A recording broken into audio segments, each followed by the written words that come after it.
Little Margarita was not yet 6 years old when her mother packed her bags and left the family to live with her own mother in another region, in a small town over 1,000 kilometers away from home.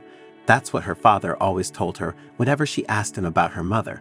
But after a few years, Margarita accidentally discovered her mother's death certificate in her father's documents.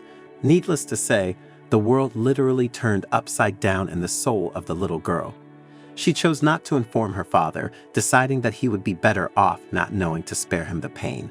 However, deep down, she stopped trusting him because, no matter how you looked at it, he had deceived her. Especially since by that time, her father had brought a new wife, Svetlana, to live with them, and their common son, Stefan, had already been born a few years ago. Stefan was a capricious, malicious, and restless boy. Margarita did not like him, and there were reasons for that. Although Stefan had not even learned to speak properly, he already understood that if he threw a tantrum, his mother would undoubtedly give him what he asked for and at the same time punish Margarita just for being present at those moments. However, all of Stefan's antics, when his mother was dissatisfied, didn't work because Margarita's father always protected her from unjust punishments. Her father genuinely loved her for her obedient character and tried to treat her fairly. However, he loved his son no less than his daughter, but he didn't like his tantrums and manipulations. With the arrival of the stepmother and the little brother, Margarita had to grow up quickly. She was a child who, despite her age, deeply understood and felt every mood at home and at school. She saw and understood perfectly well what was happening in her family. She knew that the stepmother disliked working the most in life and did everything possible to avoid going to work. She initiated endless general cleanings in the house, moved clothes from one wardrobe to another, and sometimes even pretended to be sick. Margarita understood that all these maneuvers and the stepmother's activities were aimed at avoiding going to work. The stepmother tried to involve Margarita in these activities, but one day, the father put an end to it once and for all, stating that his daughter should only clean her own room because her main job was to study. As for studying, Margarita's father always kept a close eye on her academic activities. He actively participated in all her school affairs, never scolded her or forced her to clean forcibly. Her father always talked to Margarita as an adult and tried to explain to her clearly how important it was to receive a good education and be an excellent student. He always told her that he wouldn't be with her forever, so he tried to instill independence in her in everything. Margarita's father was named Yevgeny. He had his own small business, but it brought in a steady income, allowing the family of four not just to live comfortably, but even above average, at least until a certain point. They could afford a lot, but everything changed dramatically at one moment. By that time, Margarita was 14 and Stefan was 7. Yevgeny gathered the whole family at the table and, in a worried tone, announced the following: "We'll have to start significantly cutting back on everything. The thing is, my business has been going downhill. Some parts had to be closed, and others had to be drastically reduced in budget." This turn of events was very unexpected for Svetlana. "How can we cut back? What are you talking about?" she asked with a deep sense of her own rightness and offended dignity. "Our son's birthday is coming soon, and we plan to buy him a good modern computer for study and a phone for development. He needs a new phone. Don't you know that?" "I know, dear. We will buy him a computer, but only for studying, not for games. An excessively expensive computer is not required for studying. My programmer has already found a good option. As for phones, we will not change them this year. We'll manage with what we have, and so, every 6 months, we won't have such extravagances anymore. Now we need to save. You must listen to me." "Difficult times are coming," insisted the man. Suddenly, a disgruntled squeal from Stefan echoed throughout the entire room. "Now I, like a pauper, will have to go to school with my old phone." "Shut up," his father sharply yelled at him. "You haven't earned a new one yet." Yevgeny remained silent for a while and then continued with the most serious tone, addressing the whole family. "Starting tomorrow, you will coordinate all your expenses with me. Svetlana, this applies to you first and foremost. If you need to buy something, tell me, and I will provide the money, but only if I personally approve of these purchases. And one more thing. Keep all receipts from purchases. even for groceries. Before continuing, I ask you to subscribe to this channel. It's just a subscription. It's not hard for you, and it's a pleasure for me. We need to analyze everything to develop a strategy for future expenses. Unfortunately, we can no longer spend as much as we did until this moment. If we approach our expenses wisely, everything will be fine. I promise you that. The father pronounced the last sentence in a deliberately gentle manner.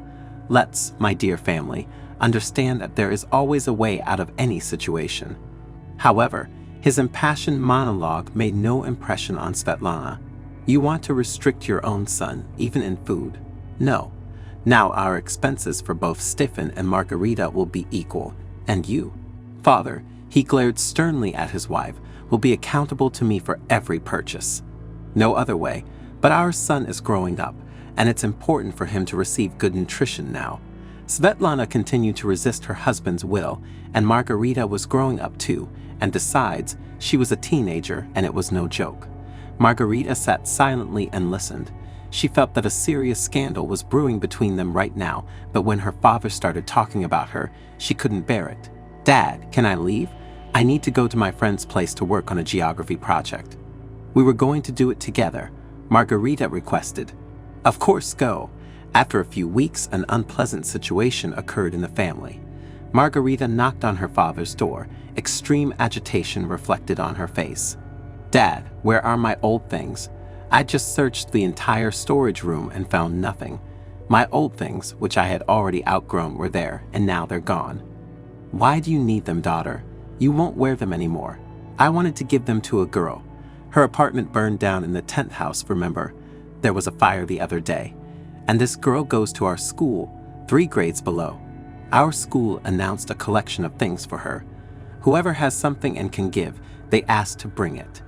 Their family is large. 2 more girls are younger. There are children who are only planning to go to school, and I thought we should give them everything I had that I no longer need. You understand, Dad, there were 3 big bags. There's nothing there now, Svetlana. Come here, the father called his wife. Svetlana came out of the bedroom with an unhappy look. The father asked, what happened to the bags with Margarita's old things? Oh, I sold them, she replied. Anyway, I don't need anything from them anymore. You don't give me any money, so I have to sell things from the house. Yesterday it was things. Tomorrow it will be our TV. I needed to buy Stephen a new phone. He's already annoying me. These are her things. Only she can dispose of them. Margarita, what have you done? I will punish you for this. For the next 3 months, you won't see any pocket money from me, no personal expenses. And I'm also depriving Stephen of money for a month. Let him remember that he should listen to his father. I said I wouldn't buy a new phone this year, so I won't buy one, and that's final. We should have discussed this with me, Svetlana gasped. She wanted to argue with her husband and present many arguments in her defense, but his stern expression stopped her. Yevgeny was clearly not in a good mood. He silently went to his room, got dressed, and called Margarita. Let's go, let's see what happened with that family. They headed to the neighboring 10th house to visit the family of fire victims. There they had a long conversation with the father of the large family. The next day, a team of repair workers arrived at their apartment. They replaced the electrical wiring throughout the apartment and fixed the walls and ceiling. At the same time, the drivers went around the city in search of furniture that the owners were giving away. Margarita's father helped the affected family, and his daughter was endlessly grateful to him for it. And I am grateful to you, my dear, for telling me about this situation, and we were able to help these people. We must always help each other.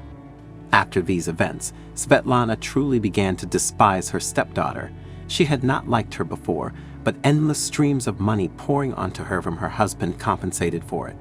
Now, with a constant financial source closed and her husband becoming very strict, Svetlana almost howled with hatred and anger. Meanwhile, time passed.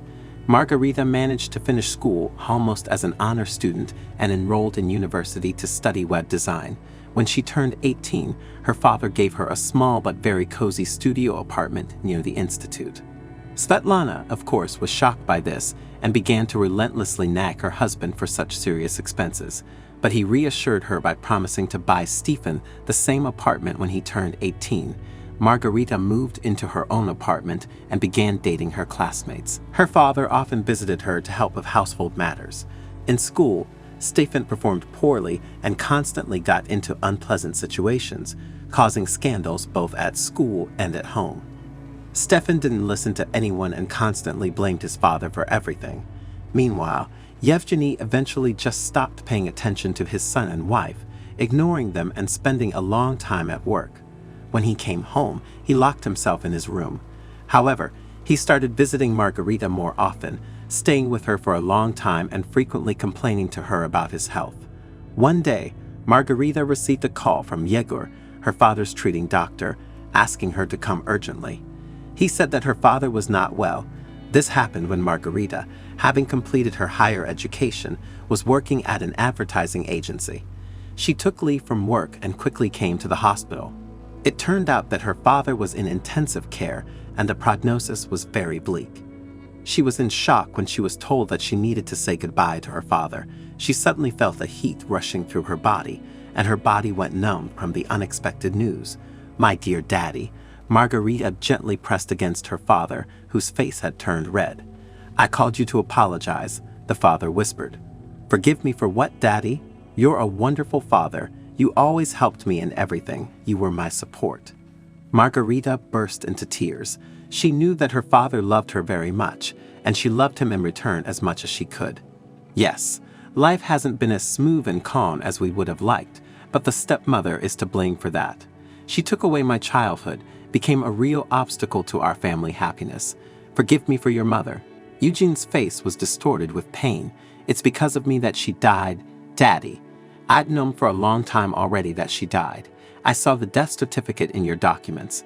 Yes, my sunshine, but I'm to blame for her death. I was a fool back then, got myself a mistress. Your mom found out about everything. We had such a terrible quarrel, word for word. In the end, we had a very strong argument, and she ran away from home. It was November, bad weather, rain. She was hit by a car. Forgive me, my daughter. Tears streamed down Eugene's cheek. He took Margarita's hand, and at that moment, the girl felt how weak her father was. Meanwhile, he continued his confession, and Svetlana just took advantage of the situation, convinced me to marry her, and then Stefan was born. And when I came to my senses after that loss, it was too late. Why didn't you divorce her then? It's a trivial matter. Margarita saw how worried and anxious her father was. I couldn't divorce her. You know, she would have made my life unbearable. I would have had to pay her alimony. At least there was some benefit from her in the house. She did the cleaning, cooked food. That's why I limited her financially back then. There was no desire to spend money on her. Your stepmother and her son are real parasites, even though, of course, he is my biological son. I even remember doing a DNA test. I couldn't understand why my son turned out like this. I've been working my whole life, tirelessly. I'm always striving for something, and he is my complete opposite, the spitting image of his mother, a life squanderer, an empty and useless person. He doesn't want to study or work. Eugene spoke intermittently, taking long breaks due to a lack of breath. It was evident that he was disappointed, and this disappointment tormented him as much as the pain. I won't leave them completely without anything. My dear, I've already sold my business as soon as Yegor told me that I don't have much time left to live. I transferred all the money from the sale to your personal account. I've already settled everything with the bank. Everything will be yours, my little one. But why do I need it all? It's not that much, alas. My affairs time were not going very well indeed. But our apartment where we lived is now yours, my daughter. It should be yours because it belonged to your mother. After her death, I gave up my share in your favor. And Stefan, I bought the apartment as promised. I can't not fulfill my promise. Margarita couldn't find words to reply to her father. She cried quietly. Well, that's it, my dear. Soon Svetlana and Stefan will come here. Go, he called to announce his last will. Go to our apartment now. It's in the safe. Take all the documents. Leave only the documents for Stefan's apartment. Eugene squeezed his daughter's hand with all his might. Forgive me, my girl. I've always tried my best for you. Okay, Papa. And the safe code. What's the code? Mom's birthday. Dad, you're the best daddy in the world, and I love you insanely. Margarita struggled to hold back tears. Approaching her father's house, she noticed her stepmother and brother just coming out of the entrance and getting into a taxi. Stephen didn't want to go anywhere, and he loudly expressed his dissatisfaction to his mother, but she forced him to be silent and get into the taxi. Unnoticed, Margarita went up to her floor, entered the apartment, opened her dad's safe, and took all the documents from it. There was still some money in the safe, but the girl didn't take them since her father hadn't told her anything about them. They were not hers. Closing the safe behind her, the girl thought that the stepmother and brother probably didn't know the code. They would likely try to break in. Well, let them, the girl decided. Everything she needed, she already took. The payment for the father's funeral fell entirely on Margarita's shoulders. Svetlana said no, because her husband strictly gave her money only for groceries and current expenses, nothing more. However, in the deceased husband's apartment, Svetlana already felt like a full-fledged mistress. She was completely convinced that the lion's share of the apartment belonged to her and her son. At the funeral, Margarita noticed the satisfied faces of the stepmother and brother. They'd probably opened the safe and found documents for Stefan's new apartment and probably the money too, she thought.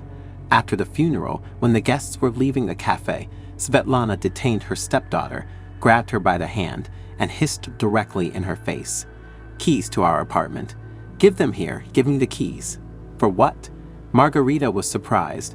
"What do you mean, for what?" "In this apartment we actually live. You have no business being here." "Yes, but this apartment, by the way, is not yours, and I will go there when I deem it necessary," the girl replied, pulling her hand out of her stepmother's grip. What a nuisance, thought Margarita. She should have at least waited until after the funeral. Margarita decided, tomorrow I will go to my stepmother and talk to her about their future stay in her apartment. The next day, Margarita called her stepmother and asked when she could come to discuss the apartment. Svetlana answered with a contemptuous tone that today they, with Stefan, wouldn't be able to meet her because they would leave for Stefan's new apartment, and they wouldn't be back until the evening. Perfect, thought the girl. This turn of events suited her just fine. Without much thought, she came to her father's apartment. However, a surprise awaited her there. The locks on the front door had been changed. Margarita had to call the police and show them the documents proving her ownership rights. Margarita immediately called a locksmith to replace the locks with new ones. Svetlana and Stefan arrived just when the locksmith was almost finished with his work. "Who allowed you to enter our apartment?" Svetlana was seething with rage. Margarita was in her own apartment at that moment. "And who are you, actually?" intervened the local police officer, to whom Svetlana and Stefan arrived just when the locksmith was almost finished with his work. "Who allowed you to enter our apartment?" Svetlana was seething with rage. Margarita was in her own apartment at that moment. "And who are you, actually?" intervened the local police officer, to whom Margarita had already explained everything. "Who are you?" "We live here. This apartment belonged to my husband. He is in heaven now. And now it belongs to me." "You're mistaken," the local police officer kindly replied to them. "According to property ownership documents, Margarita is the owner of the apartment." "What? Deceiver!" Stepmother hysterically exclaimed. "She must have manipulated the old fool, took the apartment. I won't let you get away with this. I will take you to court, and all these transactions will be declared invalid without my permission.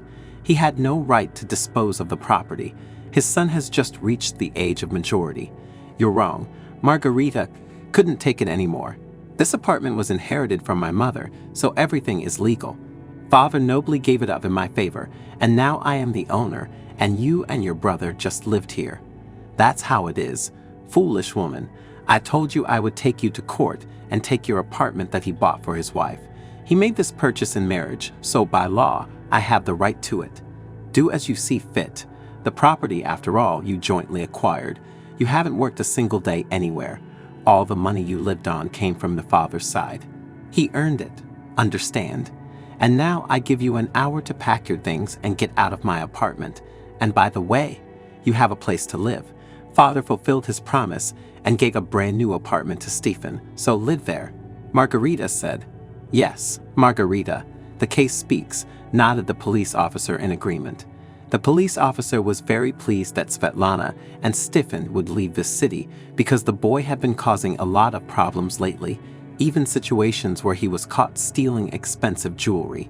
It was unclear why he did it, as he had always lived in abundance. Margarita didn't care about the mercenary Svetlana and her son. She didn't consider him a brother. It was tough for the girl to accept the loss of her father. She loved him very much. Thanks for listening to this story to the end. Subscribe to the channel and give this video a like. It's not hard for you, and it's my pleasure.